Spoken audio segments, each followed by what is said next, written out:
ઓટોમાઇકોસિસ કાનમાં થતી fungal infection શું છે? ઓટોમાઇકોસિસ એ કાનની બહારની ભાગમાં થતી ફંગલ ઇન્ફેક્શન છે. સામાન્ય રીતે એસ્પરજિલસ કે કેન્ડિડાઝ નામના ફૂગ દ્વારા થાય છે. આ તકલીફ ખાસ કરીને ઉષ્ણ અને ભીની જગ્યાઓમાં વધુ જોવા મળે છે.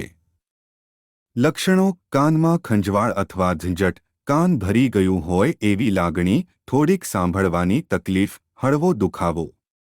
કારણો અને જોખમકારક તત્વો: ભીની અને ગરમ વાતાવરણ, કાનમાં દવાઓ અથવા એન્ટીબાયોટિક્સનો અતિપ્રયોગ, ઇયરબડ્સનો ઉપયોગ, દૂષિત પાણીમાં તણાવવું. બચાવ માટે સૂચનો: કાન સાફ અને સૂકું રાખો, કાનમાં કશું દાખલ ન કરો, તર્યા પછી કાન સારી રીતે સૂકવવું, કાનની તકલીફ હોય તો તબીબની સલાહ લો. આજે જ અમારા કાન નાક ગળાના નિષ્ણાંત ડૉક્ટર ઉદિત ચાવડાને મળો.